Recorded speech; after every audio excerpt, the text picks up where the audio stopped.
अब हम लोग एक डिवाइस पढ़ने जा रहे हैं जो एक्चुअली में काम करता है जो हमने लॉस पढ़े उसके ऊपर। Faraday's law of electromagnetic induction, ठीक है। फिर दो लॉ देखे, लेंज लॉ देखे, इस पे बेस्ड एक्चुअल में एक डिवाइस है जो काम करता है, जिसको हम बोलते हैं एसी जनरेटर। क्या नाम है उसका? एसी जनरेटर, ठीक है।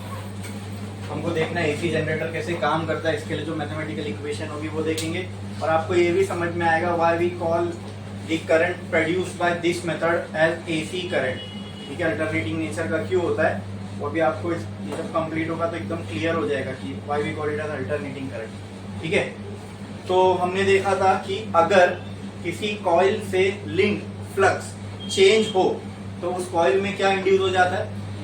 ईएमएफ। और अगर वो कॉइल एक क्लोज्ड सर्किट बनाती है तो उसमें से क्या फ्लो होने लगेगा? करंट। तो करंट कॉइल में से फ्लो कराने के लिए हमको क्या चेंज करते रहना पड़ेगा?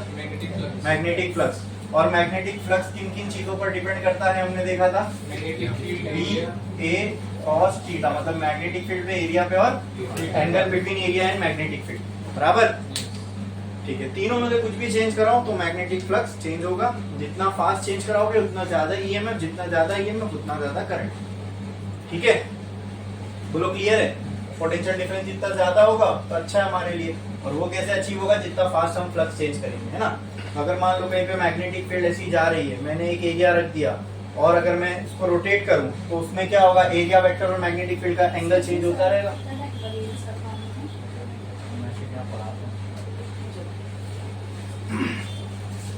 ठीक है।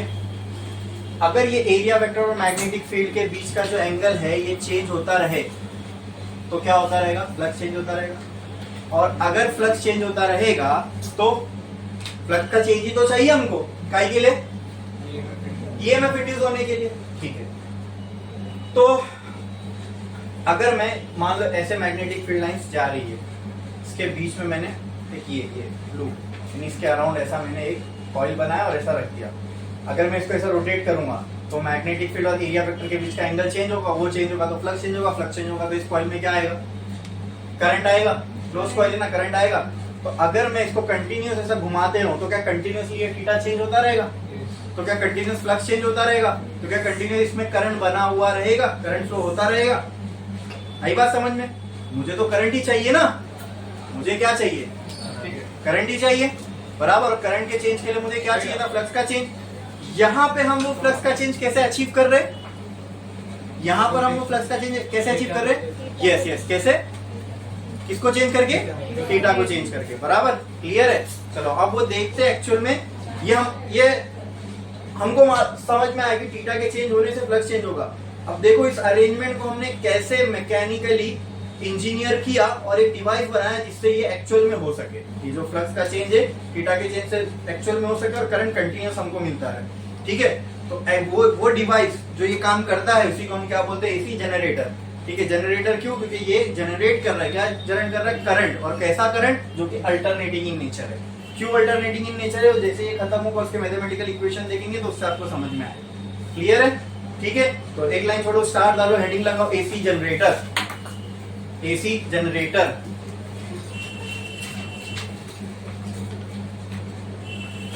AC generator,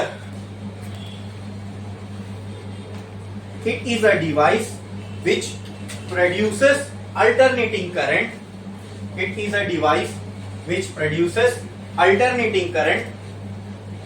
It is a device which produces alternating current, which produces alternating current. It is a device which produces alternating current. अच्छा, ये तो एकदम सिंपल डेफिनेशन हो गया इसका। क्या है AC generator? It is a device which produces. अब ये कैसे करता है? अगर उसको ब्रीफली बोलना हो तो मैं ऐसे बोल सकता हूँ क्या? ये हमको देगा तो इलेक्ट्रिकल एनर्जी, लेकिन एनर्जी प्रकट तो नहीं, बंद तो नहीं जाएगी। वो एनर्जी को हमको किसी और फॉर्म में इसको देना पड़ेगा, तब ये कन्वर्ट करके इलेक्ट्रिकल फॉर्म में देगा। एनर्जी को सिर्फ कन्वर्ट किया जा सकता है ना, क्रिएट थोड़ी कर सकते हम लोग। तो हम लोग इस एसी जनरेटर को जो एनर्जी देते हैं वो किसके फॉर्म में देते हैं? मैकेनिकल एनर्जी के फॉर्म में। आपको इसके रोटर को घुमाना पड़ेगा ना, मतलब वो कॉइल को घुमाते रहना पड़ेगा ना। कॉइल को कैसे घुमाओगे? हाथ से घुमाओ, फूंक मार के घुमाओ, हाँ, लात मार के घुमाओ, कुछ भी करके घुमाओ उसको घुमाने के लिए तुमको क्या चाहिए? एनर्जी। तो कहीं पानी से घुमा रहे, कहीं हवा से घुमा रहे, कहीं स्टीम से घुमा रहे, समझ में आ रहा है? ठीक है, तो वो कौन से फॉर्म में हम उसको एनर्जी दे रहे हैं? मैकेनिकल फॉर्म में, एसी जनरेटर को। और वो हमको किस में कन्वर्ट करके दे रहा है? इलेक्ट्रिकल एनर्जी में। तो इतना हमने लिखा, इसके आगे थोड़ा सा हम ऐड कर सकते हैं। It is a device which produces alternating current by converting mechanical energy into electrical energy. ठीक है, वरना एसी जनरेटर क्या है वो एक लाइन में हमने लिख दिया था। It is a device which produces alternating current by converting mechanical energy into electrical energy. ठीक है, अच्छा, अब अल्टरनेटिंग करंट क्या होता है उसका एक आइडिया आपको मिल जाए, इसके लिए इसका एक छोटा सा डेफिनेशन लिख लो, एक लाइन छोड़ो, क्योंकि ये क्या प्रोड्यूस करेगा? ये करंट प्रोड्यूस करेगा, बट कौन सा करंट? दो टाइप के होते हैं, डायरेक्ट करंट और एक अल्टरनेटिंग करंट। लेकिन इससे हमको कौन सा करंट मिलेगा? तो अल्टरनेटिंग करंट क्या होता है वो थोड़ा सा ब्रीफ में लिख लेते। लिखो alternating current. Alternating current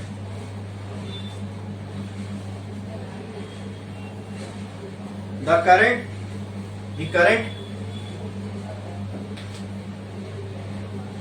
which changes its direction is called as alternating current.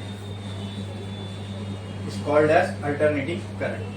मतलब अगर देखो डायरेक्ट करंट होता ना, तो ये अगर मैं करंट वर्सेस टाइम का ग्राफ बनाऊं, देखो इधर करंट वर्सेस टाइम का ग्राफ बनाऊं तो डायरेक्ट करंट का ग्राफ ऐसे बनता है। ये डायरेक्शन नहीं चेंज कर रहा है, देख रहे हो आप? अगर ये पॉजिटिव में है तो ये पॉजिटिव में ही रहेगा। बट अगर अल्टरनेटिंग करंट का मैं करंट वर्सेस टाइम का ग्राफ बनाऊं तो मुझे ऐसा ग्राफ मिलेगा। अब आप देख रहे हो कि ये कुछ टाइम पॉजिटिव चल रहा है और कुछ टाइम नेगेटिव है, तो ये डायरेक्शन को चेंज करता है। कौन सा करंट?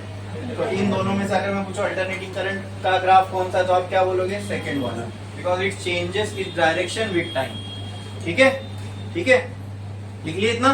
तो उसके बाजू में छोटा सा ये वेवफॉर्म बना दो उसका, अल्टरनेटिंग करंट का, समझ में आएगा? ऐसा दिखता है अल्टरनेटिंग करंट। मतलब कभी भी जब हम अल्टरनेटिंग करंट को रिप्रेजेंट करते हैं बुक्स में तो इस तरीके से करते हैं। ठीक है, क्लियर है? समझ में आया? ठीक है, अब आओ इसका वर्किंग प्रिंसिपल क्या हो सकता है? क्या लगता है ये जो एसी जनरेटर काम कर रहा है ये किस प्रिंसिपल पे काम कर रहा है? किस लॉ पे काम कर रहा है? किस लॉ पे काम कर रहा है? अभी मैंने क्या बताया आपको? ये कैसे काम करेगा? कैसे काम करेगा? बोलो ना भाई। ये करंट प्रोड्यूस करेगा, सिंपल। इसका पर्पस क्या है? Produce current. ये to produce current. And how will it do that? कैसे करेगा ये?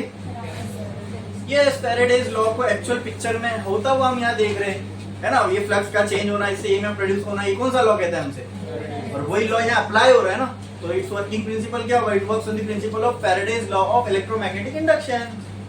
आई बात समझ में? तो नीचे एक स्टार डालो, एक लाइन छोटा स्टार डालो, लिखो working principle of AC generator. क्या होगा इसका working principle? It works on the principle of, simple लिखो, it works on Faraday's law of electromagnetic induction, working principle of AC generator. अब इसका स्टेटमेंट क्या लिखेंगे? इसका वर्किंग प्रिंसिपल क्या है? It works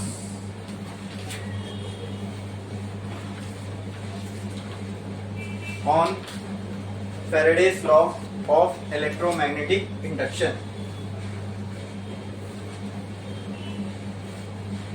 Faraday's law of electromagnetic induction. ठीक है, तो फैराडे के लॉ पे ये काम करेगा। ठीक है, क्लियर है? अब आओ इसमें समझ लेते हैं ये एक्चुअल में दिखता कैसे है। तो आपको खुद ही खुद आपकी नीड समझ में आती रहेगी जब जैसे जैसे हम इसके वर्किंग में जाएंगे। देखो, हम लोगों को करंट चाहिए, कैसे मिलेगा? बोलो बोलो, कैसे मिलेगा वो करंट? बोलो। किसको चेंज करके? मैग्नेटिक फ्लक्स को चेंज करके। ठीक है, वो फ्लक्स के चेंज के लिए हम डेटा चेंज कर रहे हैं, लेकिन बुनियाद क्या उसकी? मैग्नेटिक फ्लक्स का चेंज होना। बेसिक क्या उसका? फंडामेंटल क्या है? मैग्नेटिक फ्लक्स का। तो करंट चाहिए तो फ्लक्स को चेंज होना पड़ेगा, बराबर? फ्लक्स कहां से आएगा? मैग्नेटिक फील्ड से, तो हमको मैग्नेटिक फील्ड चाहिए तो उसके लिए मैग्नेट चाहिए, बराबर। तो सबसे पहले यहाँ पे हमने ले लिए दो मैग्नेट, ठीक है। या मैग्नेट को ऐसे अरेंज किए कि यहाँ पर इसका नॉर्थ पोल आ गया और यहाँ पे इसका साउथ पोल आ गया। अब तो यहाँ से यहाँ जाते हुए आपको क्या मिलेंगी, मैग्नेटिक फील्ड लाइंस, बराबर। हाँ, अब आपने क्या किया, इसके बीच में यहाँ पर क्या रख दिया, कॉइल। आई बात समझ में, एक कॉपर की कॉइल लिया आपने, उसको ऐसे रेक्टेंगुलर शेप में वाउंड किया और इसके बीच में रख दिया। क्या इसके एरिया में से मैग्नेटिक फील्ड लाइन जाएगी तो क्या ये फ्लक्स बनाएगा, बनाएगा, ठीक है, ये बन गया फ्लक्स। अब आप जब ये करंट को, अब आप इसको क्या करोगे, घुमाओगे, राइट। और इसके घूमने की वजह से क्या होता रहेगा, फ्लक्स चेंज होता रहेगा, वो हमने देख लिया। बट अगर आप इसको यहाँ से घुमाओगे तो अच्छा, यहाँ ऊपर घुमाने के लिए मैंने क्या किया, ऊपर एक चीज लगा दी, मतलब इसके ऊपर मैं कुछ भी, ये फैन का ब्लेड यहाँ लगा दूं, ठीक है। अब उस ब्लेड को घुमाऊंगा तो उसके साथ ये कॉइल भी घूमेगा। हाँ, क्लियर है। अच्छा, अब अगर इसको ऐसे ही छोड़ दूं मैं और अगर इसको घूमने दूं, देखो एक कॉपर का मैंने कॉइल लिया, ऐसे वाउंड किया, नीचे इसके दो एंड्स मिल गए मुझे।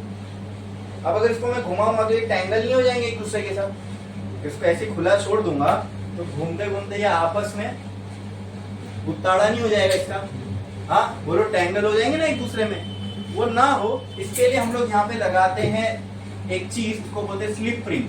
क्या बोलते हैं, स्लिप रिंग यहाँ पर, और दोनों के साथ मैंने एक स्लिप रिंग अटैच कर दिया। अब इससे क्या होगा, देखो ये जब घूमेगी तो ये वाला घूमते घूमते इस स्लिप रिंग पे, यानी स्लिप रिंग कैसे होती मालूम है, एक रिंग लिया मैंने, ठीक है, और वायर को ऐसा, वायर को घुमा के, जैसे मान लो, कैसे बताऊं जी आपको मैं,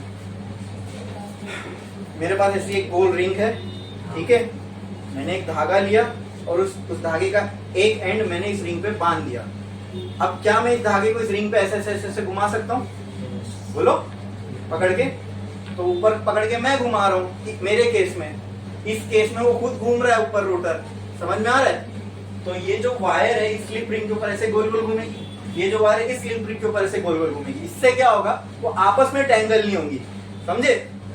ये वाली इस पे गोल गोल घूमेगी, ये वाली इस पे गोल गोल घूमेगी। ये भी कंडक्टिंग मटेरियल की होती है स्लिप रिंग, ठीक है, ताकि जो भी चार्ज आ रहा है वो प्रॉपरली हमको जहां चाहिए वहां मिल जाए। बोलो, इतना क्लियर है, समझ में आया।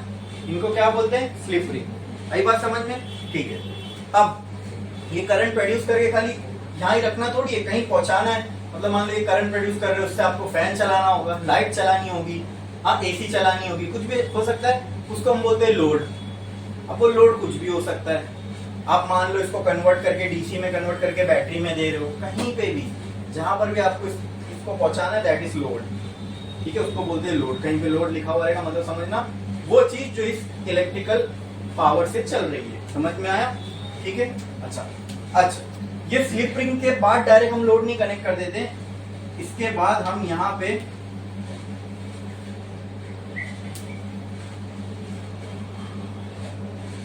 एक चीज कनेक्ट करते हैं जिसको हम बोलते हैं ब्रशेस। क्या बोलते हैं, कार्बन ब्रशेस, ठीक है। अब वो इस स्लिप रिंग पे कनेक्टेड होता है और इस स्लिप रिंग और ये ब्रश के कनेक्शन के थ्रू जो भी चार्जेस है यहाँ से फ्लो होके हमको जहां पर भी देना है, यहाँ पर कनेक्टेड है लोड। क्या है, ये दोनों क्या थी, स्लिप रिंग्स, ठीक है। ये क्या था, मैग्नेट, और इसको क्या बोलेंगे हम, ठीक है। चार्ज का फ्लो चाहिए ना हमको, और ब्रश को मैंने आपको बताया था कि ऐसे स्ट्रैंडेड होते हैं ताकि चार्ज जो है जहाँ पे पॉइंट होगा वहाँ पे चार्ज ज्यादा जमा होता है ना, ताकि चार्ज का फ्लो फटाफट हो। इसलिए स्लिप रिंग हम क्यों लगा रहे, ताकि वायर टैंगल ना हो। फिर उसके बाद इसको लोड तक लेके जाना है, तो डायरेक्टली यहाँ वायर ना कनेक्ट करते हुए हमने यहाँ पे क्या कनेक्ट किया, ब्रश कनेक्ट किया। क्या कनेक्ट किया, अब कोई चीज स्लिप रिंग पे घूम रही है, अगर मैं वायर जाके यहाँ अगर एक और धागा में बांध दूं तो क्या घूमते हुए धागा आगे रुक नहीं जाएगा। आप सोच के देखो, मैंने एक धागा ऑलरेडी इस रिंग पे बांधा, उसको मैं ऐसे ऐसे घुमा रहा हूँ, एक और धागा उसी रिंग पे बांधू, मैं घुमाऊंगा तो जहां वो दूसरा धागा बंधा है वहां अटक नहीं जाएगा, अटक जाएगा ना। तो यहाँ पर डायरेक्ट कनेक्शन नहीं दिया हमने क्या कनेक्ट किया, ब्रश। क्या कनेक्ट किया, मतलब एक मैं मान लो टूथब्रश जैसी कोई चीज मैंने ये वाली रिंग पे ऐसा कनेक्ट कर दिया, खाली ऐसा लगा के रखा हूँ, चार्ज को तो कोई टेंशन नहीं, खाली कंडक्टिंग मटेरियल का होना चाहिए बराबर। चार्ज यहाँ स्लिप रिंग पे आए, स्लिप रिंग के थ्रू ब्रशेस पे गए, ब्रशेस के थ्रू जहां पे भी आपको देना है वहां चले गए। ये पूरी अरेंजमेंट समझ में आई? क्यों, कौन कौन सी चीज क्यों लगा रहे ये भी समझ में आया? क्या इसमें किसी को कोई डाउट है? एकदम क्लियर है? पक्का? बढ़े आगे? समझ में आया? बोलो। हाँ ठीक है, तो एक काम करो, ये डायग्राम बनाओ, फिर हम लोग इसका कंस्ट्रक्शन भी देखते हैं।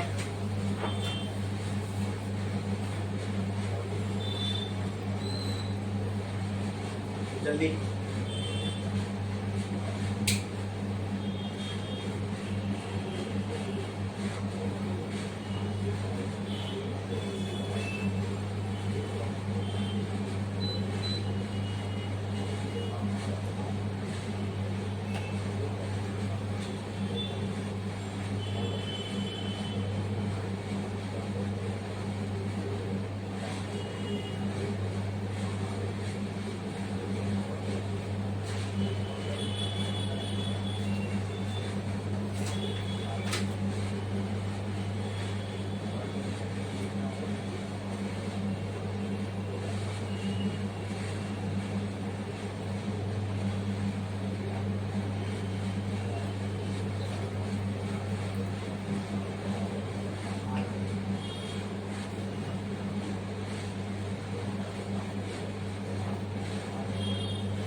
अब एक लाइन छोड़ो, स्टार डालो, लिखो इसका कंस्ट्रक्शन। अब इसकी कंस्ट्रक्शन में आपको क्या क्या चीजें दिखेंगी? मैग्नेट दिखेगा, कॉइल दिखेगा, स्लिप रिंग दिखेगी, ब्रश दिखेगा, बराबर?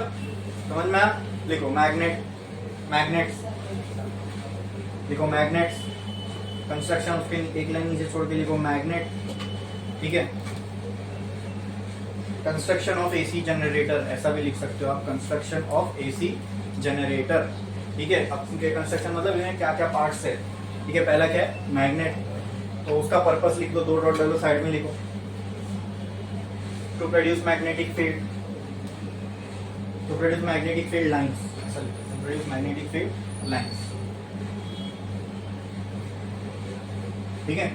नेक्स्ट एक लाइन छोड़ो, फिर लिखो मैग्नेट हो गया, फिर उसके नीचे लिखो कॉइल, कॉइल एक लाइन छोड़ो, लिखो coil.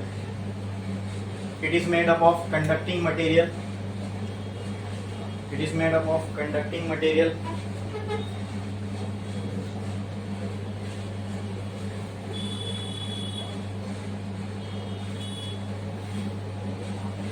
And is there to produce the change in flux. And is there to produce the change in flux. Coil होगी, उसका एरिया होगा, तभी तो फ्लक्स चेंज होगा। And is there to produce change in flux. It is there to produce change in flux.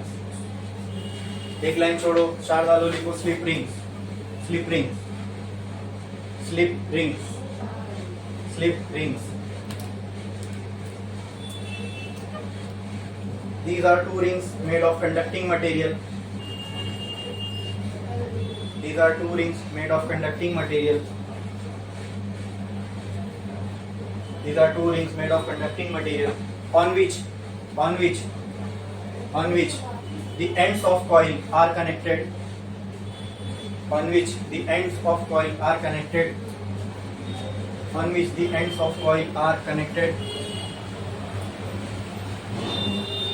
On which the ends of coil are connected, so that they do not get tangled. They do not get tangled. They do not get tangled. ठीक है? Next slip ring हो गया, और उसके बाद क्या था? Brushes. देखो brushes, brushes, brushes, brushes are present, brushes are present to transmit the current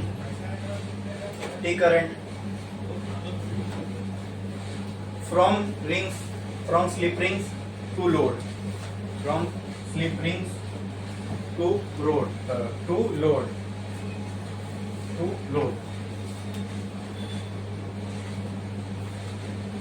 अब छोटे मोटे एक दो पार्ट्स और होते हैं, जैसे यहाँ पे क्या था एक्सेल, यहाँ जो लगा होता है इसको एक्सेल बोलते हैं, लिखो मत, एक्सेल बोलते हैं या शाफ्ट बोलते हैं। बोले तो ये एक ऐसी रॉड होती है, ठीक है, कॉइल से आगे निकली हुई रहती है, और यही पार्ट आपको मोटर के बाहर दिखता है। कोई भी मोटर आप दोगे ना, छोटी सी डंडी आपको उसमें से बाहर निकली हुई दिखेगी, वो यही होती है, उसको एक्सेल बोलते हैं या शाफ्ट बोलते हैं, ठीक है। तो इसका काम क्या है, इसके ऊपर माउंट किया जाता है। आप टरबाइन माउंट करो, कोई वुडन फ्लैप माउंट करो, जिस भी चीज से आप इसको घुमाना चाहते हो उसको आप इस रोटर के ऊपर लगा सकते हो, ताकि घूमने में आसानी हो, ठीक है। जैसे एक मैंने ऐसे ब्लेड्स लगा दिया और इसको हवा में छोड़ दिया, तो हवा जब इन ब्लेड्स पे से पास होगी तो ये घूमेगा, ये घूमेगा तो अंदर इस कॉइल को घुमाएगा, ये कॉइल को घुमाएगा तो अंदर क्या प्रोड्यूस होगा, करंट प्रोड्यूस होगा इस कॉइल के अंदर, हाँ।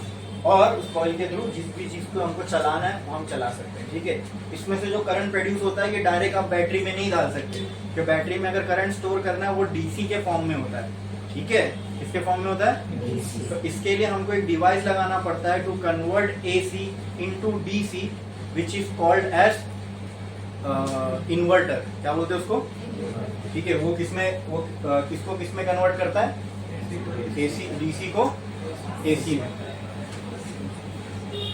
हाँ, ठीक है, क्लियर है। तो एसी को डीसी में कन्वर्ट करके किसमें स्टोर करेगा, बैटरी में। तो जिस भी चीज पे आपको ये करंट डालना है वो आप इसको लगा सकते हो। बोलो क्लियर है, क्लियर है, समझ में आया, पक्का पक्का पक्का, इसमें किसी को कोई डाउट है, ठीक है। अब आते हैं इसके मैथमेटिकल रिलेशन पे, वर्किंग समझ में आ गया पूरा, ठीक है। यहाँ पर इस एक्सेल पे हम कोई भी ब्लेड टरबाइन लगा सकते हैं, वो घूमेगा, वो इस कॉइल को घुमाएगा, कॉइल के घूमने से कॉइल जब मैग्नेटिक फील्ड में घूमेगा तो इसकी वजह से क्या होगा, फ्लक्स चेंज होगा, थीटा के चेंज की वजह से, फ्लक्स चेंज होने की वजह से क्या होगा, ईएमएफ इंड्यूस होगा, ईएमएफ की वजह से इस कॉइल में क्या बनेगा, करंट बनेगा, वो करंट स्लिप रिंग में आएगा, स्लिप रिंग के थ्रू ब्रशेस से जाएगा, और ब्रशेस के थ्रू जो भी चीजें आपको चलानी है, कोई इलेक्ट्रिकल डिवाइस यहाँ लगा होगा उसको आप यहाँ से चला सकते हो। बोलो क्लियर है कि समझ में, यही चीज एग्जैक्टली बहुत बड़े पैमाने पर पावर प्लांट्स में हो रही है राइट नाउ, है ना। तो ये आपका चल रहा है और कंटिन्यू चलाते रहना पड़ेगा भाई, क्योंकि ये बंद तो करंट बंद, करंट बंद तो यहाँ करंट नहीं आएगा। और ये सब लाइट अगर चल रही है तो कंटिन्यूसली कहीं ना कहीं एक जनरेटर चल रहा होगा राइट नाउ, यही बात समझ में। हाँ, तो ऐसे 4-5 अगर जनरेटर आपने लगा दिया, एक को चला रहे हो जो उसकी पावर प्रोड्यूस हो रही है उससे चल रहा है, मान लो इसमें कुछ खराबी रही, कुछ आगे, तो बाकी 3 स्टैंड बाय पे रहेंगे, उसके जरिए आप फिर पावर प्रोड्यूस करके आगे दे सकते हो। बोलो क्लियर है, समझ में आया, वर्किंग समझ में आ गया। अब इसके आते हैं मैथमेटिकल रिलेशन पे। यहाँ तो मैंने एक ही कॉइल बनाई, क्या है, क्या जनरेटर के अंदर के एक ही कॉइल होगी, नहीं, बहुत सारी कॉइल होगी। मैंने आपको बोला था कि हाँ 4 नंबर रोड पे जाके देखना होगा, रखा हुआ दुकान पे, देखे थे किसी ने, हाँ वहाँ पे देखने को मिलेगा आपको एक कोर लगा, एक जैसा मैंने शेप बनाया था वैसा कुछ स्ट्रक्चर होता है, उसके ऊपर पूरी कॉपर की कॉइल माउंट करते हैं, ठीक है। तो कई हजार कॉइल्स होती है कॉपर की, ठीक है।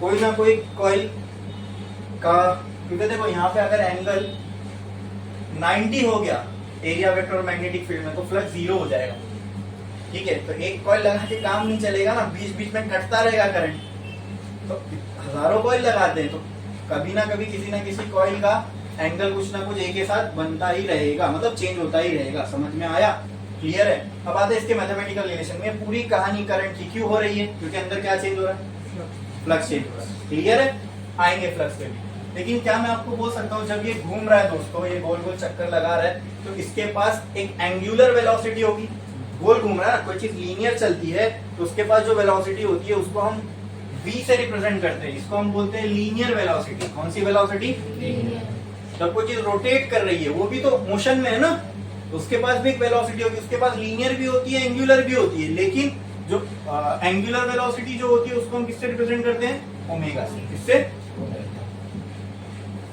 क्लियर है, समझ में आया।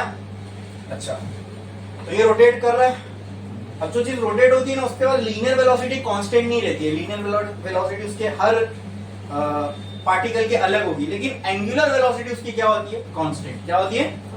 अच्छा, लीनियर वेलोसिटी का आपको फॉर्मूला पता है, डिस्प्लेसमेंट अपॉन टाइम।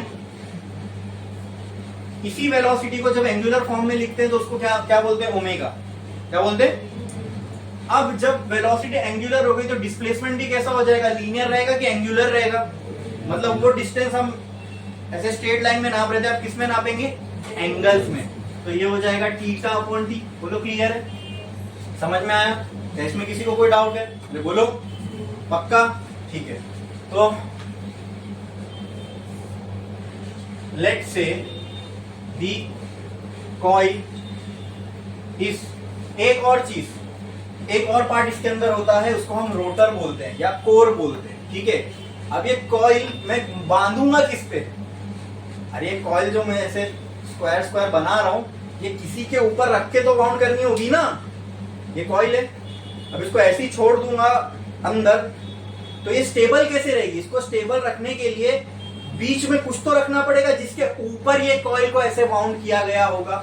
तो उसी चीज को जो बीच में होती है उसको हम विथ कॉइल रोटर बोलते हैं। और अगर कॉइल जिसके ऊपर माउंटेड है उसको हम कोर भी बोल सकते हैं। क्या बोल सकते हैं? इसके ऊपर कॉइल को माउंट किया जाता है। आई बात समझ में? क्लियर है? तो let's say the coil is rotating with a constant angular velocity that is omega. Angular velocity को मैंने क्या नाम दे दिया? तो कहना है से ओमेगा बराबर होगा थीटा बाई टी के। अरे ये तो सिंपल फॉर्मूला है, वेलोसिटी होती है डिस्प्लेसमेंट अपॉन टाइम, वैसे ये भी तो वेलोसिटी, ये भी डिस्प्लेसमेंट अपॉन टाइम ही होगा, लेकिन एंगुलर में तो हम टर्म्स एंगुलर के यूज कर रही है। एंगुलर वेलोसिटी, एंगुलर डिस्प्लेसमेंट और ये टाइम। एंगुलर टाइम होता है क्या? नहीं, टाइम एक ही होता है, वो एंगुलर नहीं होगा। तो यहां से क्या मैं बोल सकता हूँ? थीटा बराबर हो जाएगा ओमेगा टी के। बोलो हाँ हाँ, ठीक है। फ्लक्स का जो फॉर्मूला है, ठीक है, जो जिसकी चेंज की वजह से इसमें करंट आने वाला है, बोलो वो फॉर्मूला क्या है फ्लक्स का? V A cos theta. इतना क्लियर है? हाँ, बट मैं ऐसा लिखता हूं इसको, this is the flux link with one coil. ये एक कॉइल से लिंक हुआ हुआ फ्लक्स है, ठीक है। बी ए कॉस थीटा अभी मुझे आया, ओमेगा टी लिख सकता हूं ऐसे। बोलो क्लियर है? इसमें किसी को कोई डाउट है? पक्का? पक्का? हाँ, अच्छा। अब आप मुझे बताओ, ये flux link with one coil है, लेकिन क्या अंदर सिर्फ एक ही कॉइल होगी? नंबर ऑफ कॉइल होगी। कितनी number of coil? n number of coil. तो for flux linked with n number of coils, तो वो क्या हो जाएगा बोलो? phi will be equal to n b a cos omega t। बोलो इतना क्लियर है? समझ में आया इतना? अच्छा, क्या यही फ्लक्स के चेंज की वजह से अंदर करंट बनेगा? लेकिन करंट पहले बनता है कि पहले ईएमएफ बनता है? तो फ्लक्स के चेंज से पहले हमको क्या मिलेगा? ईएमएफ मिलेगा। उस ईएमएफ की वजह से क्या बनेगा? करंट बनेगा। ठीक है, तो चलो आओ देखते हैं what will be the EMF. The EMF which is E induced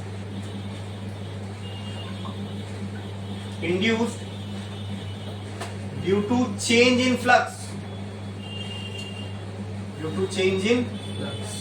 flux, will be equal to E is equal to minus d phi by dt। यही होगा? अरे बोलो क्लियर है? बोलो पक्का? इसमें किसी को कोई डाउट है? ठीक है, क्या मैं इसको ऐसा लिख सकता हूं? E will be equal to minus d phi की जगह पर क्या मैं ये पूरा टर्म डाल सकता हूं? कहना right, n b a cos omega t by dt। ठीक है, एक बार आपने एसी जनरेटर बना दिया, अंदर नंबर ऑफ टर्न्स चेंज होने वाली है? नहीं। आपने मैग्नेट लगा दिया, क्या वो मैग्नेट बदलने वाला है? नहीं। क्या उस कॉइल का एरिया चेंज होने वाला है? नहीं। ये तीनों चीजें क्या है? कांस्टेंट। इन सबको मैंने कहा ले लिया? बाहर। ठीक है, तो ये हो गया minus N B A D cos omega T by D T. मुझे बोलो कॉस ओमेगा टी का डिफरेंशिएशन क्या होगा? बोलो कॉस ओमेगा टी का डेरिवेटिव बोलो क्या होगा? हाँ बोलो। तो E will be equal to ये कॉस ओमेगा टी का डिफरेंशिएशन माइनस साइन थीटा, ठीक है, वो माइनस ये माइनस क्या हो जाएगा? तो ये हो जाएगा NBA साइन ओमेगा टी, ठीक है। फिर ओमेगा टी को फिर से डिफरेंशिएट करेंगे भाई, टी का यहाँ पे टी होना चाहिए था लेकिन यहाँ ओमेगा टी है, तो अगर ऐसा टर्म आता है तो इसको हम फिर से डिफरेंशिएट करते हैं, ठीक है। तो ओमेगा टी को जब फिर से डिफरेंशिएट करूंगा तो क्या बचेगा? Omega.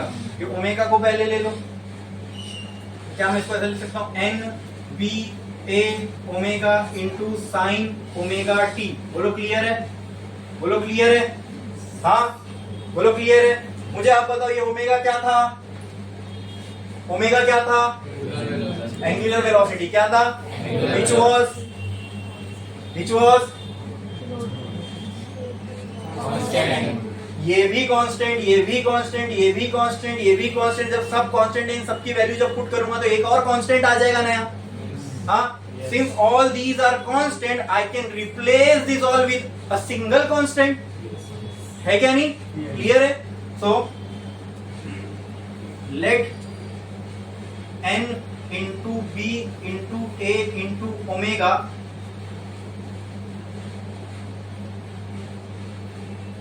let's replace n b a omega with another constant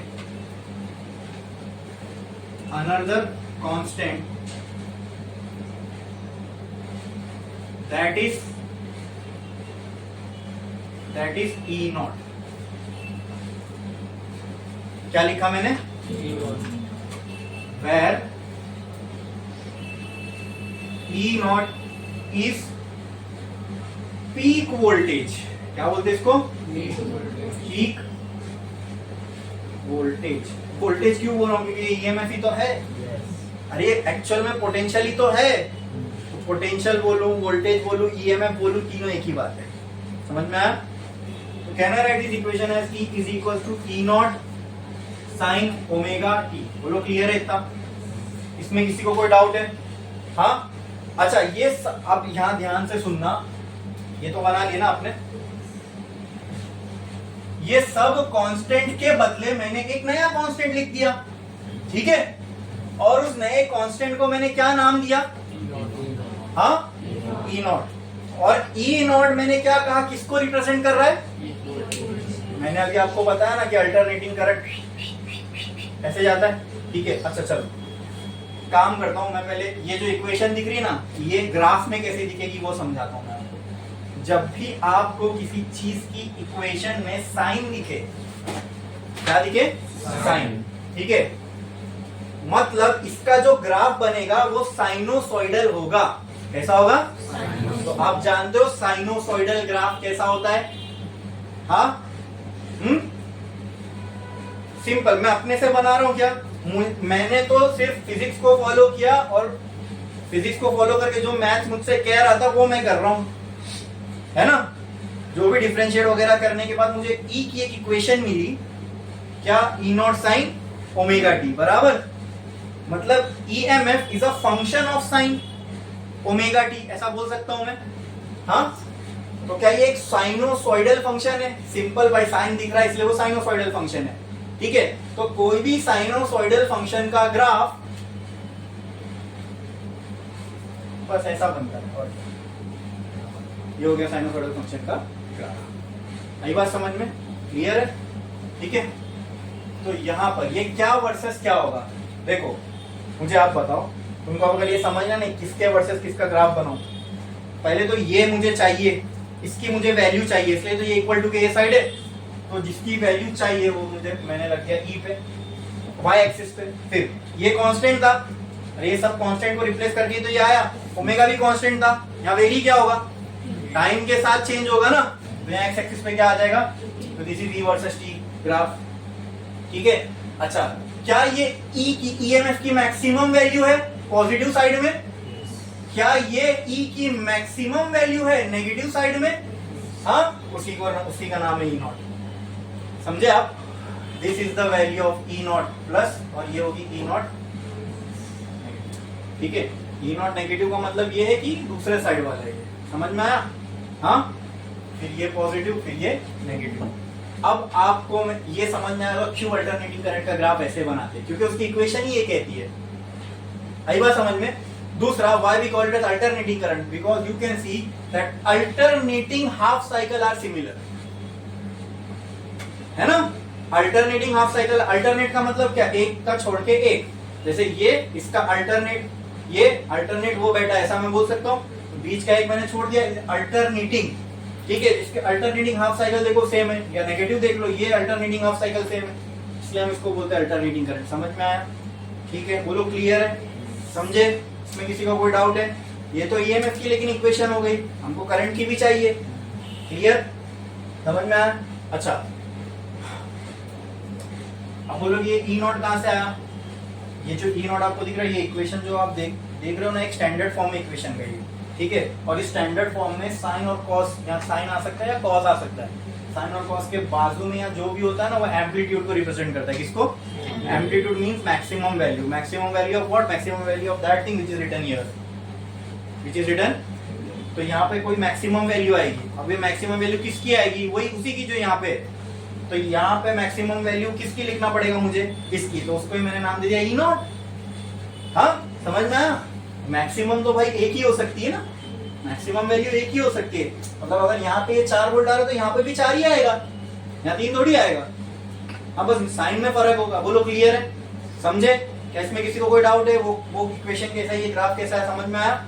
clear? ये ग्राफ बहुत इंपॉर्टेंट है, ये समझ लो, क्योंकि ये यूज होएगा आगे एसी करंट के चैप्टर ना हमको एसी सर्किट्स, उसमें ये इक्वेशन यूज होने वाली है, तो बहुत मजा आएगी। हमने यहाँ इसको समझ लिए, ठीक है, डिराइव करके लेके आए। अब ये ईएमएफ तो प्रोड्यूस हुआ, लेकिन ये तो क्लोज कॉइल है, इसमें क्या जाएगा? ईएमएफ प्रोड्यूस होने के बाद करंट जाएगा, तो हमको करंट को भी दिखना चाहिए। हम अल्टरनेटिंग ईएमएफ थोड़ी पढ़ रहे हैं, अल्टरनेटिंग करंट पढ़ रहे हैं। अच्छा, एक और खूबसूरत चीज बताऊं, आप बोलोगे सर आपको तो याद था, आपने ऐसा ऐसा बना दिए ग्राफ। हाँ, मैं आपको फील करो ये कैसे, एकदम अंडरस्टैंड करो ये कैसे ग्राफ बन रहा है, ठीक है? चलो चेक करो, चेक करो, चेक करो। ये क्या है? टाइम है। यहाँ पे टाइम की वैल्यू क्या होगी? 0। क्या होगी? चलो कुछ दूर पे आता हूं मैं, यहाँ पे जो अच्छा, कोई भी साइकिल में या किसी भी चीज की एक साइकिल में जितना टाइम लगता है, we call it as time period, we call it as.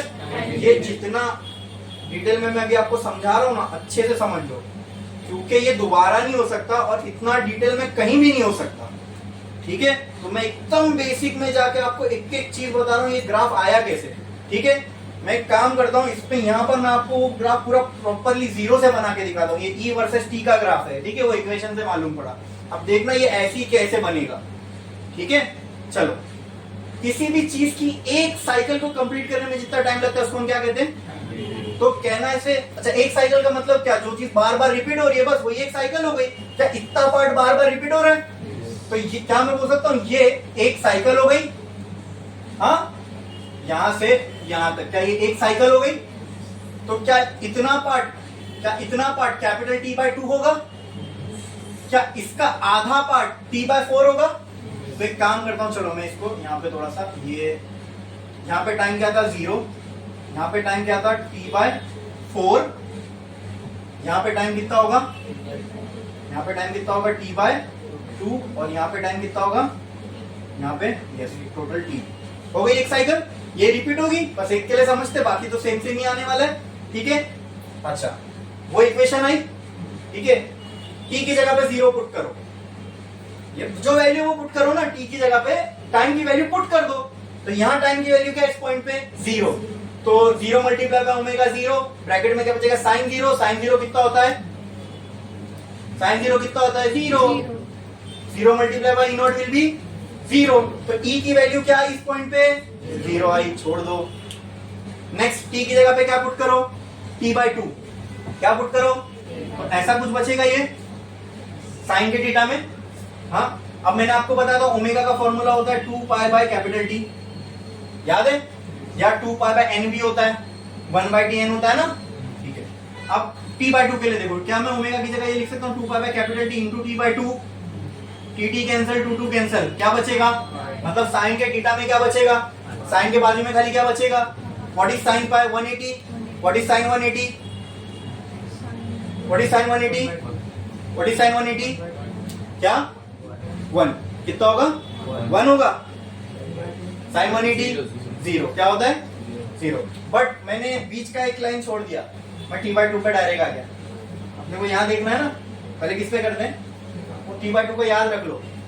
जब मैंने t/2 पुट कर दिया तो यहाँ पे क्या था साइन 180, और साइन 180 0 होता है भाई, जाके चेक कर लेना क्या कितना होता है।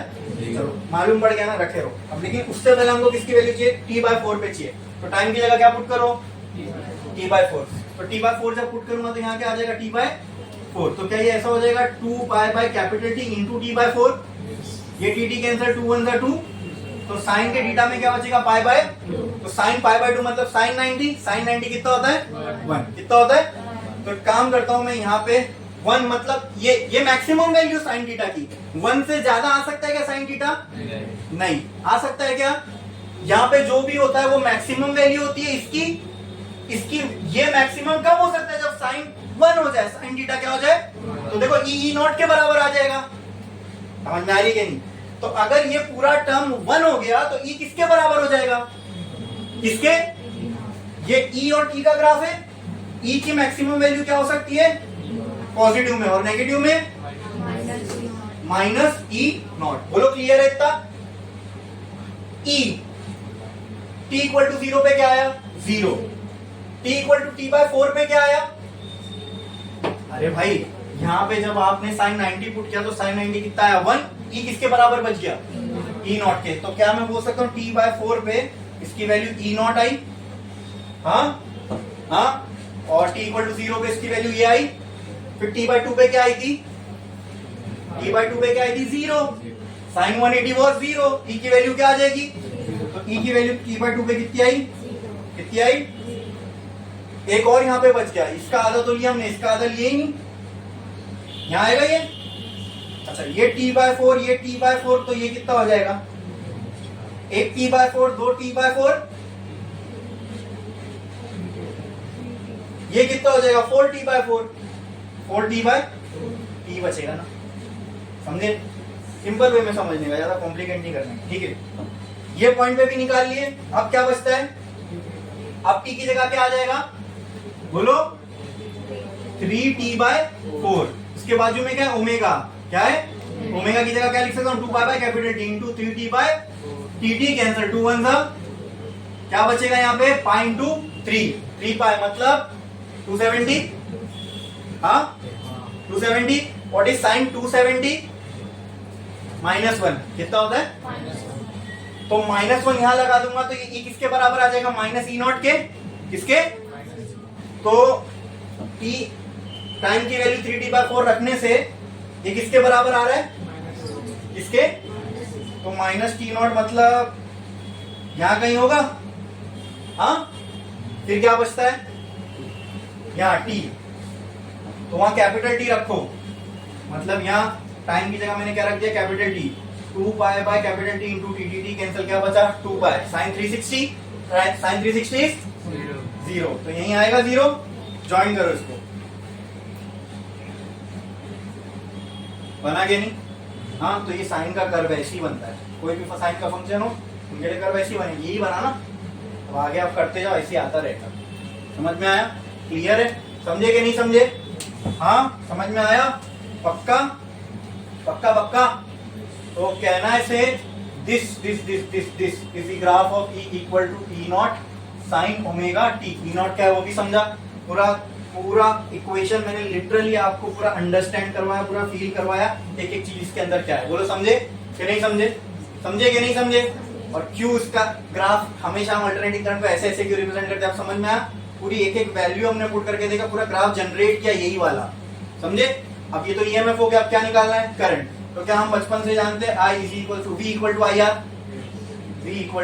आर, बराबर, हाँ मुझे करंट निकालना है, करंट, लेकिन हमारे यहाँ V नहीं बोल रहे हम इसको क्या बोल रहे हैं ईएमएफ, तो V की जगह क्या आएगा E equal to I R, तो कहना है I is equal to E by R, बोलो क्या मुझे E की इक्वेशन अभी आ चुकी, E की जगह पे मैं E not sine omega T put कर सकता हूँ, अपॉन R ऐसा लिख दूं चलेगा, पूरे में लिखो, इसके अकेले के साथ लिखो, क्या फर्क पड़ता है, मल्टीप्लीकेशन में तो है।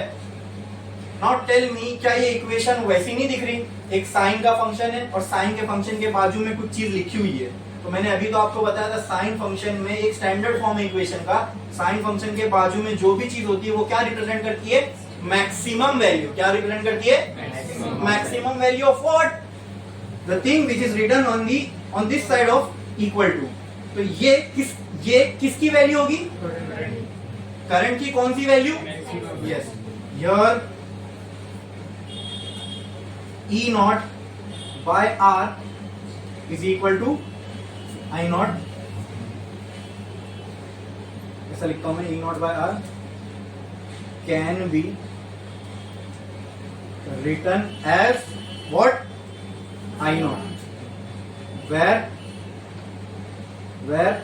I naught is what? peak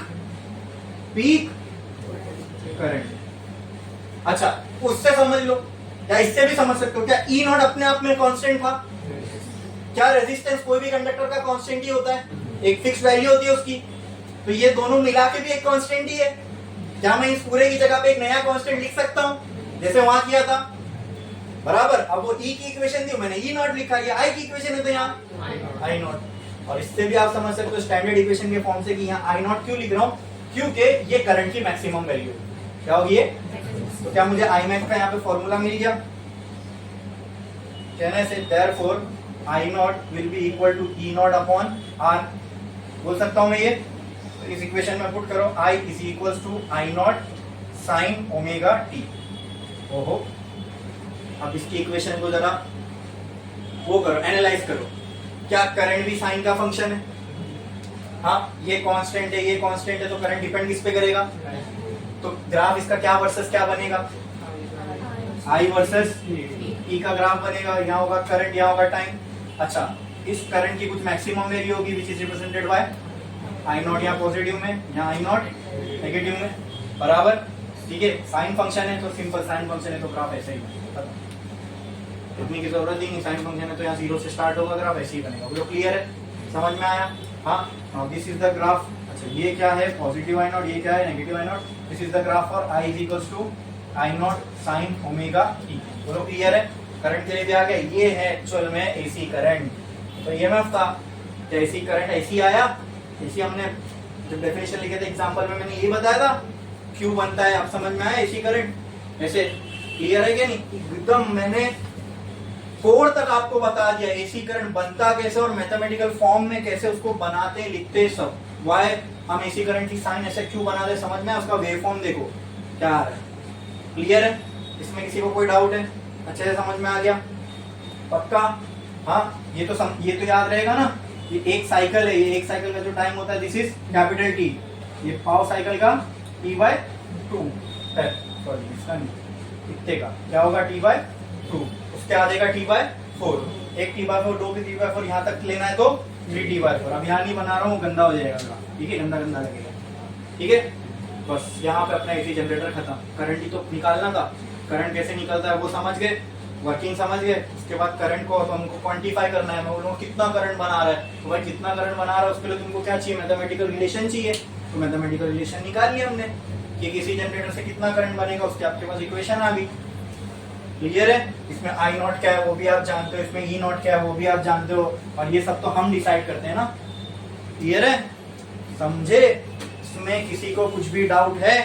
पूरा अच्छे से समझ में आया? Working principle, construction, mathematical relation सब कुछ देखा हमने एसी जनरेटर का। क्या इसमें किसी को कोई डाउट है? नहीं। बोलो नहीं। पक्का पूरा अच्छे से समझा?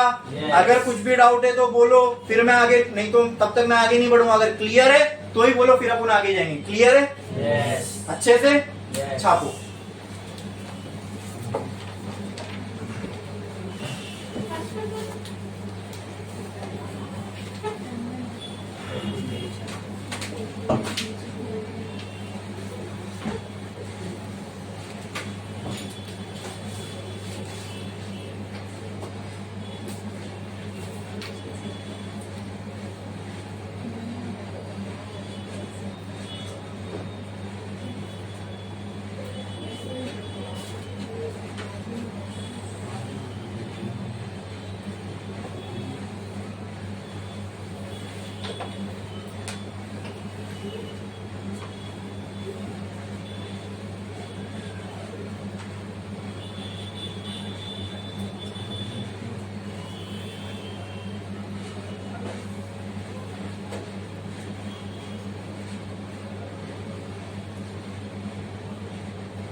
गए लिख के? हाँ,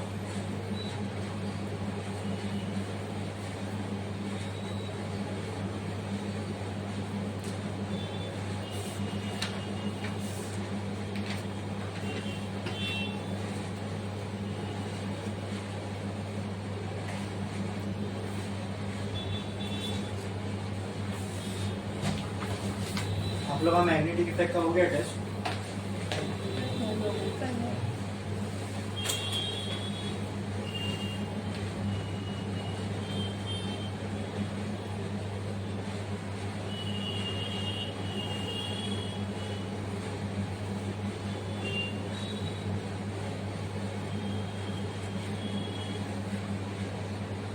भी करो।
हो गया?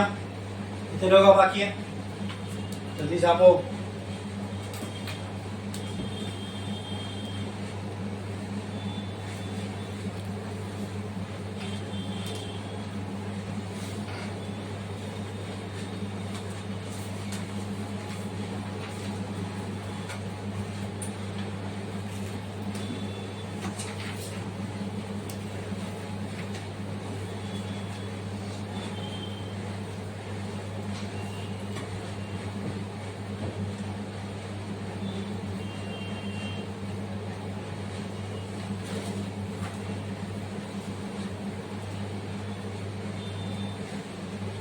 हो गए लिखे? कितने लोग का बाकी है? हो गया जल्दी।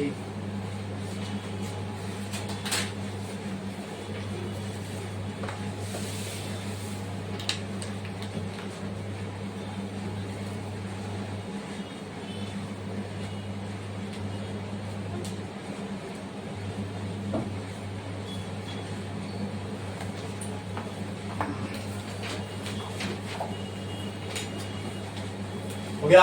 यस।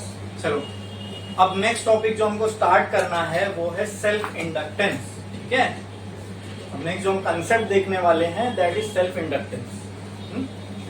अभी नाम ही आपने पहली बार सुने होंगे, सुन के एकदम इजीली समझ में भी नहीं आ रहा होगा कि डायरेक्ट क्या है।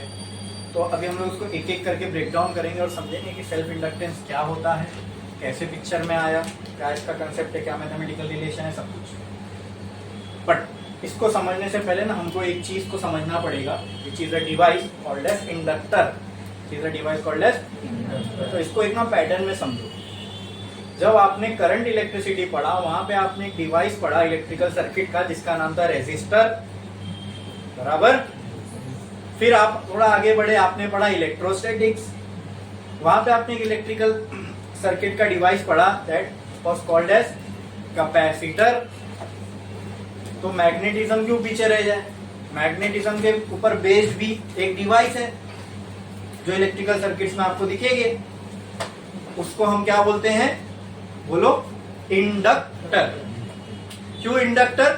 इंडक्शन के फिनोमिना पे काम करता है। इसके लिए समझ में आया? क्लियर है? इसमें किसी को कोई डाउट? पक्का? चैप्टर ही पढ़ रहे ना भाई, इंडक्शन नाम ही आ रहा है चैप्टर के अंदर, तो इंडक्शन पे बेस्ड एक डिवाइस है, इसका नाम क्या है?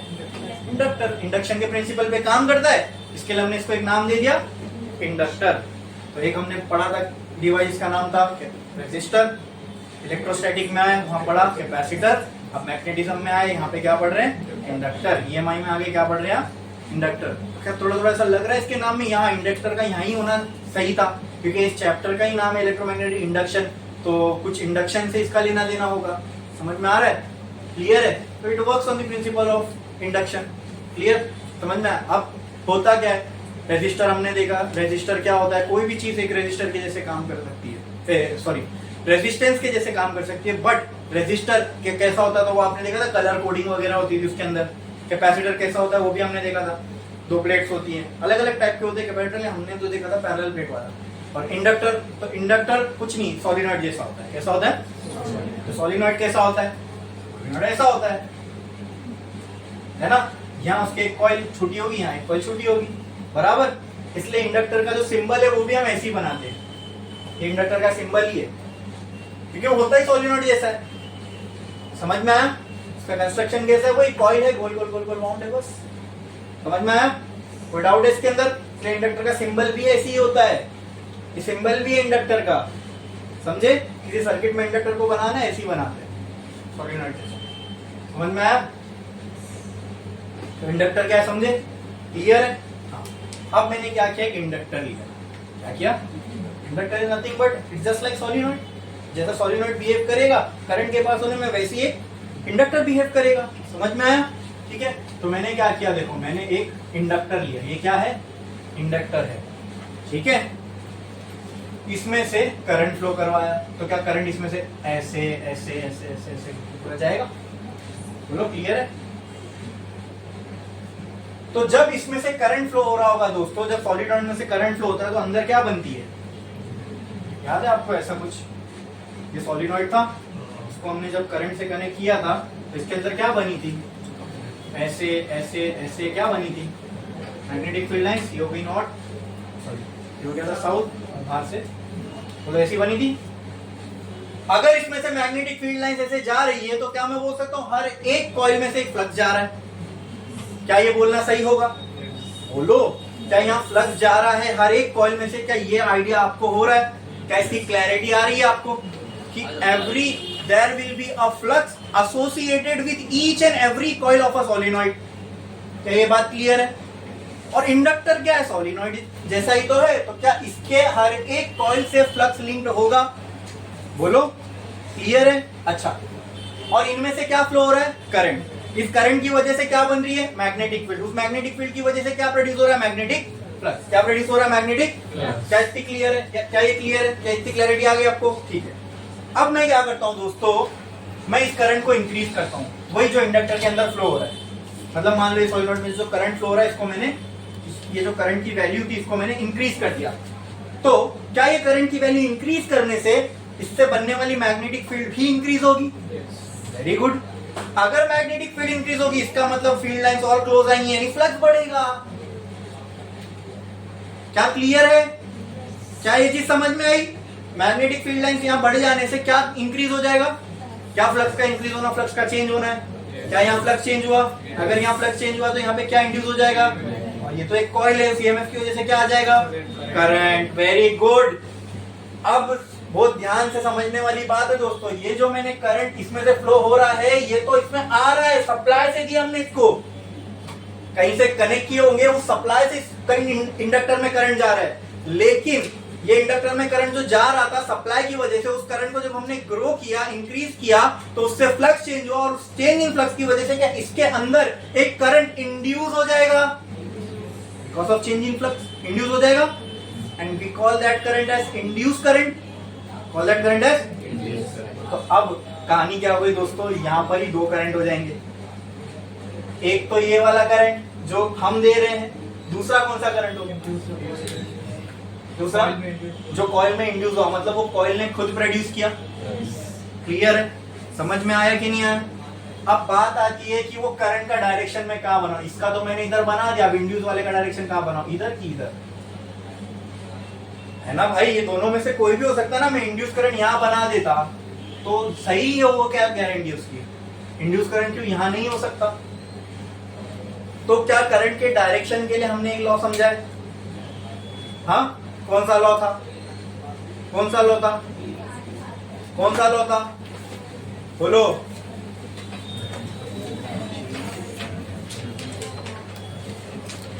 कौन सा लॉ था जो हमको करंट के डायरेक्शन के बारे में बताता है?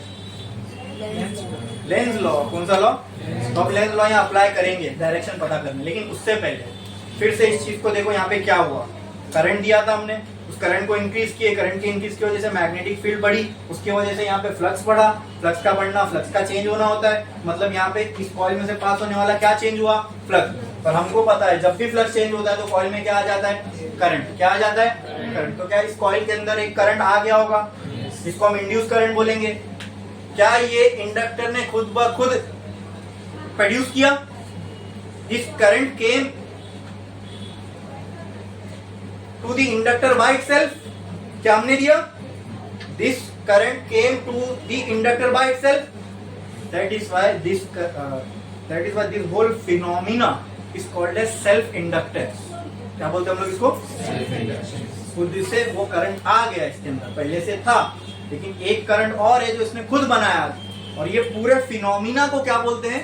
Self inductance. क्या बोलते हैं? The phenomena of producing a production of induced current in an inductor is called as self inductance. खुद से जो करंट उसने अपने लिए बना लिया, that is called as that phenomena, that whole phenomena is called as self inductance. और जो करंट बना उसको बोलेंगे इंड्यूस करंट। क्या बोलेंगे?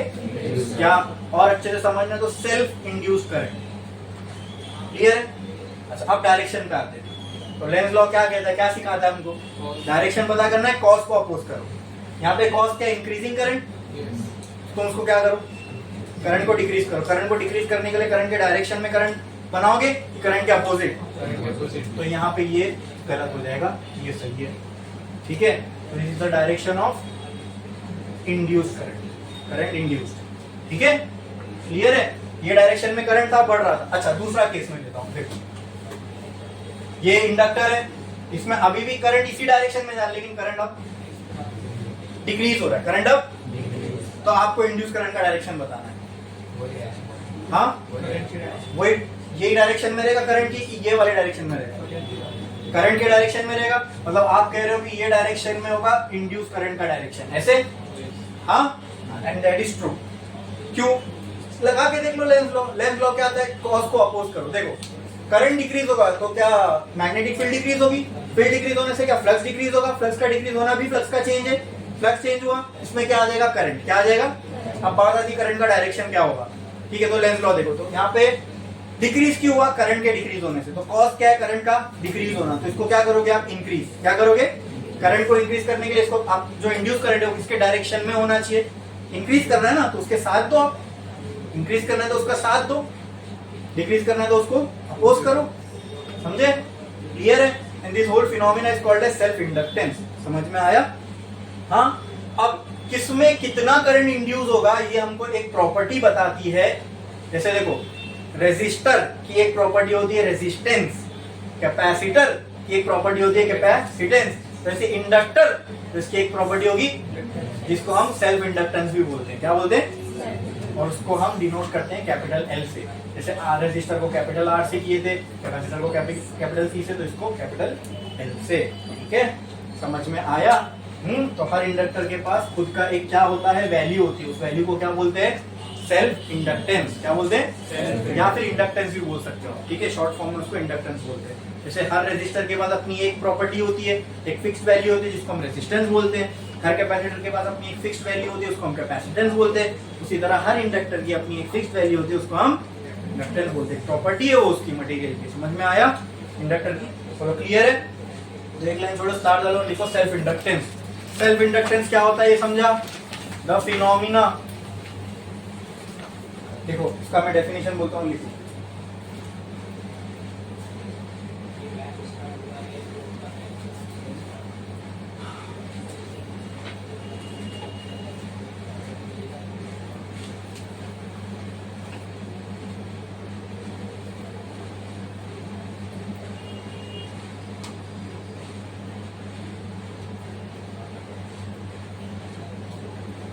देखो the phenomena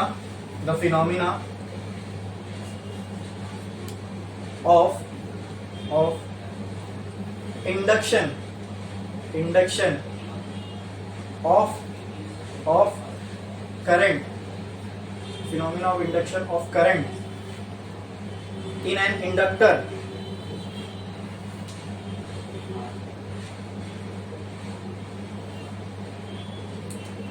when current is flowing through it, है ना, तभी होगा ना ये, current is flowing through it is called as self inductance. इस फिनोमिना को बोलते हैं सेल्फ इंडक्टेंस। ठीक है, ठीक है। तो ये सेल्फ इंडक्टेंस, अच्छा कितना इंडक्शन होगा ये डिफाइन करना है, तो उसके लिए हमको प्रॉपर्टी निकालनी है। जैसे रेजिस्टर करंट को रोकेगा, कितना रोकेगा, तो उसकी एक प्रॉपर्टी है वो डिफाइन करेगी, उसको बोलते हैं रेजिस्टेंस। कैपेसिटर चार्ज स्टोर करेगा, कितना स्टोर करेगा, तो उसकी एक प्रॉपर्टी कैपेसिटेंस वो बताएगी, बराबर। उसी तरह ये इंड्यूस करेगा, कितना करेगा, तो इसकी भी एक प्रॉपर्टी जो वो बताएगी, दैट इज इंडक्टेंस। आई बात समझ में? ठीक है, तो ये समझ में आया, क्लियर है? ये अब ऐसा बनाओगे तो बनाना है बना लो, डायरेक्शन ऑफ करंट वगैरह अगर समझने के लिए दोनों एग्जांपल बना लो इसके नीचे, सेल्फ इंडक्टेंस के नीचे। ठीक है,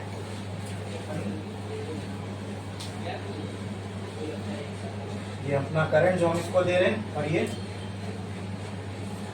आई एम से जो लिखा हूं दैट इज इंड्यूस करंट। ठीक है, तो आपको डायरेक्शन समझ में आएगा।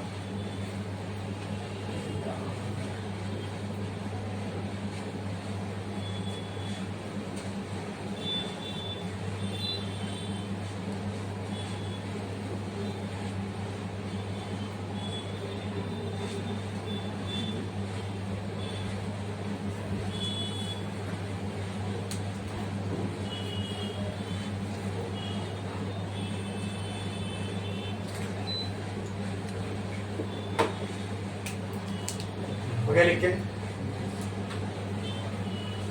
हो गया लिख के? किसी को डाउट है इसके अंदर? यहाँ तक जो भी हमने पढ़ा समझ में आया? पक्का पक्का? बढ़े आगे? ठीक है, नाउ एक लाइन छोड़ो, स्टार डालो और लिखो coefficient of self inductance. Coefficient of self inductance, coefficient of self inductance.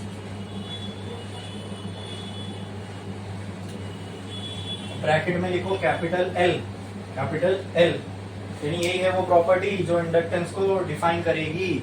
ठीक है, कोएफिशिएंट ऑफ सेल्फ इंडक्टेंस है, रेजिस्टर होता था, कैपेसिटेंस होता था, वैसे यहाँ पे कोएफिशिएंट ऑफ सेल्फ इंडक्टेंस है एल। ठीक है, नाउ टेल मी कि ये जो फ्लक्स इसमें चेंज हो रहा है, देखो करंट क्यों आ रहा है इसमें, फ्लक्स के चेंज की वजह से। फ्लक्स का चेंज किस पे डिपेंड है? करंट पे, बराबर। फ्लक्स का चेंज किस पे डिपेंड है? करंट पे। तो कहना है से लेट फ्लक्स लिंक विथ, तो बहुत सारे कॉइल हो सकते हैं ना, 1 2 3 4। ठीक है, let flux link with one coil of inductor B5। एक कॉइल से जो फ्लक्स लिंक्ड है इंडक्टर के, तो हमने क्या लिख किया? 5। तो टोटल नंबर ऑफ कॉइल से जो फ्लक्स लिंक्ड होगा उसको क्या बोलेंगे?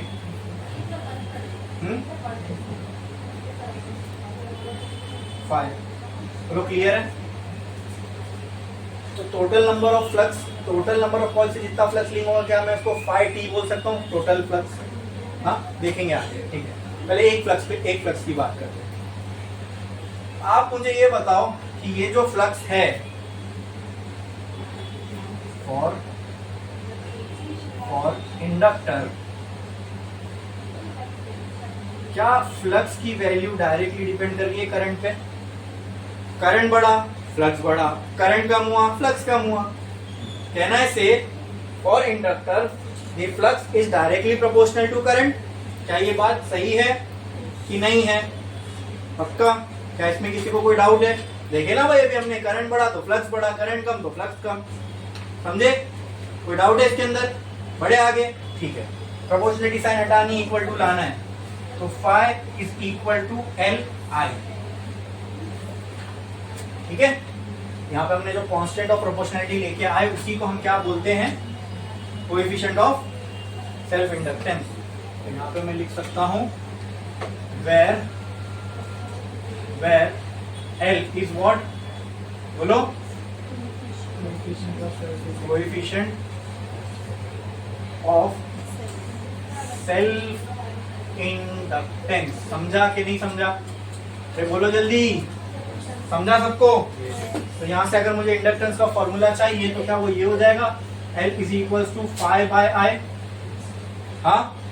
हाँ, बट ये तो एक टर्न के लिए, ये है formula for self inductance for one turn. क्यों वन टर्न? क्योंकि मैंने इसके अंदर फ्लक्स पुट किया सिर्फ एक टर्न का, फ्लक्स पुट किया सिर्फ, ठीक है। फॉर टोटल फ्लक्स, कहना है right, flux total will be equal to number of turns multiply by flux of one turn. हाँ भाई, एक टर्न का फ्लक्स मुझे पता है, मुझे टोटल फ्लक्स निकालना है, तो जितने नंबर ऑफ टर्न्स है उनसे एक के फ्लक्स को मल्टीप्लाई कर दो। जैसे एक का फ्लक्स 10 है, ऐसे 10 टर्न है, तो टोटल फ्लक्स कितना हुआ? 10 इंटू 10। तो उसके लिए आपने क्या किया? नंबर ऑफ टर्न से ही तो एक के फ्लक्स को मल्टीप्लाई किया ना। बोलो क्लियर है? ठीक है। Therefore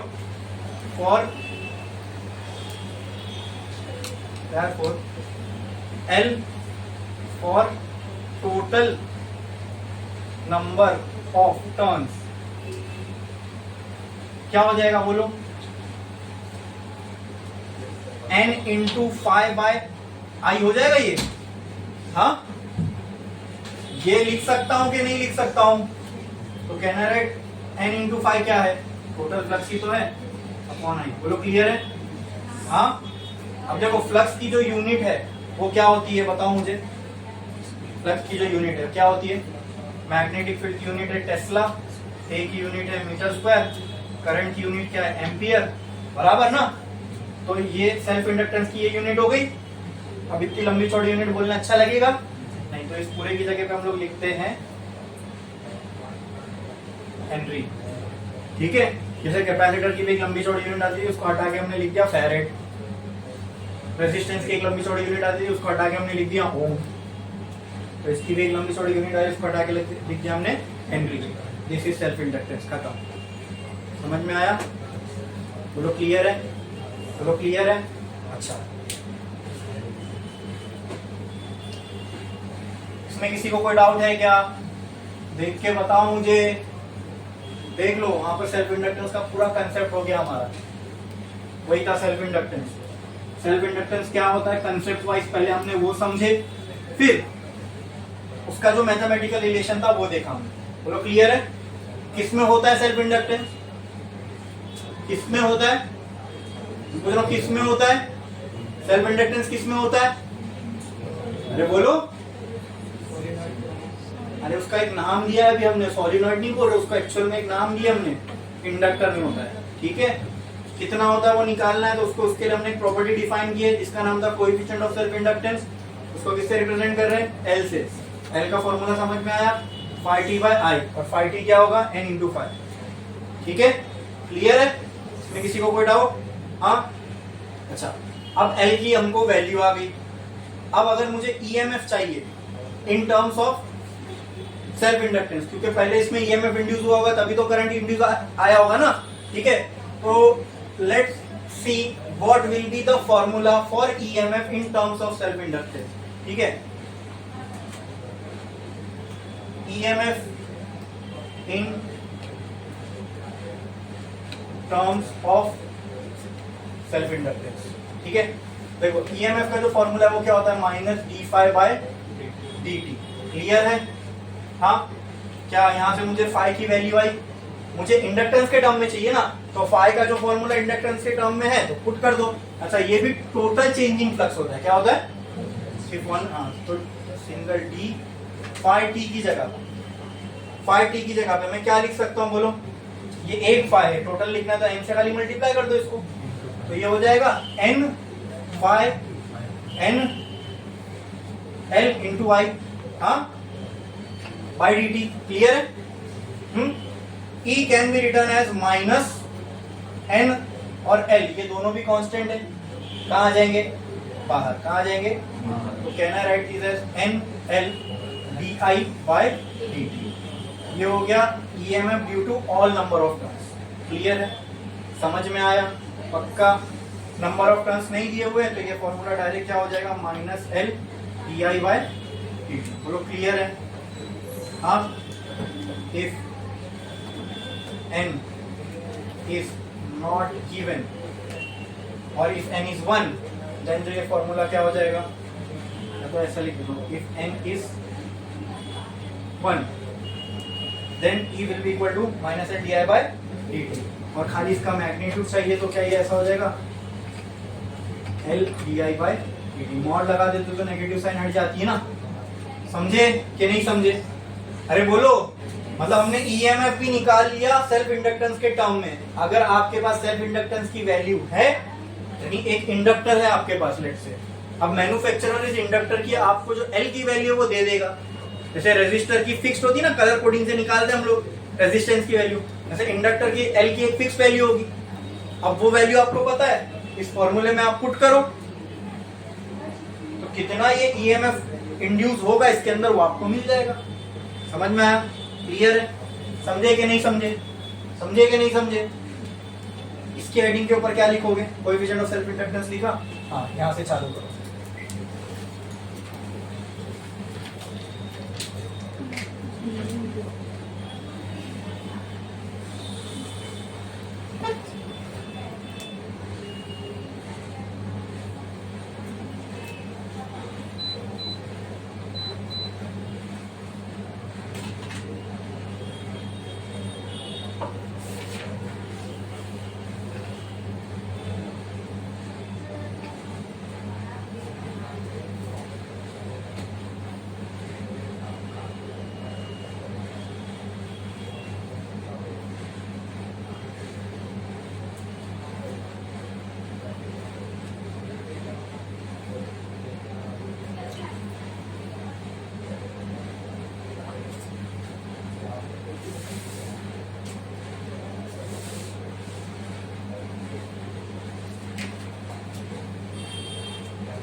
गया लिख के?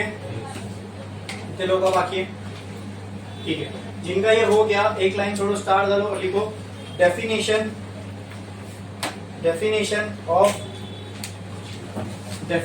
Of self inductance. ठीक है, ये जो सेल्फ इंडक्टेंस है एल, जिसको हम कोएफिशिएंट ऑफ सेल्फ इंडक्टेंस भी बोल रहे हैं, इसका डेफिनेशन क्या होगा?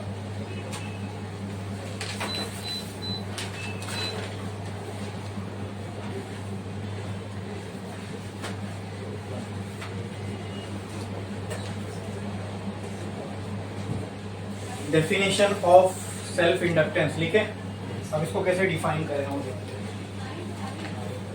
एक बता देता। ई का हमको फॉर्मूला आया L D I by D T बराबर। हाँ, एल को डिफाइन करना है तो क्या मैं इसको ऐसा बोल सकता हूँ D I by D T upon E. हाँ, ऐसा लिख दो भाई, E upon D I by D T is equal to L बोल सकता हूँ। हाँ, अगर इसकी वैल्यू 1 हो जाए तो क्या L बराबर हो जाएगा E के? दिख रहा है?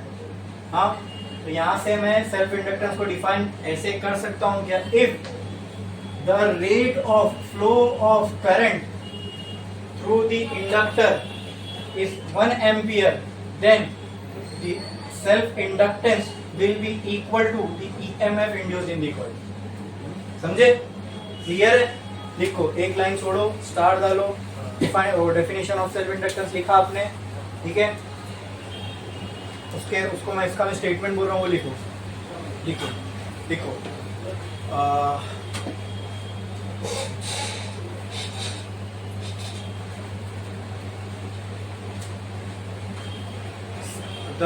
the coefficient of self inductance, the coefficient of self inductance, the coefficient of self inductance,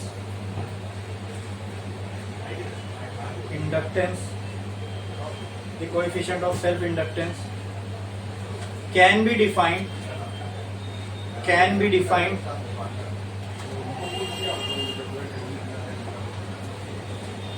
as the EMF induced in the coil, can be defined as the EMF induced in the coil, can be defined as the EMF induced in the coil if the rate of flow of current, if the rate of flow of current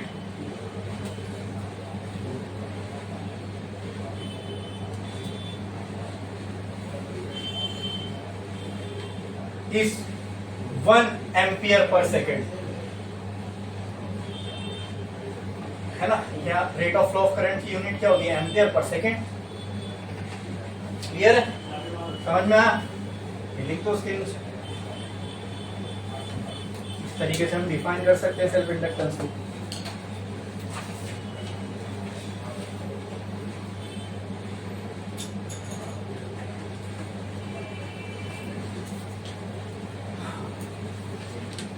समझा सबको? ये definition लिख के सबको ये समझा?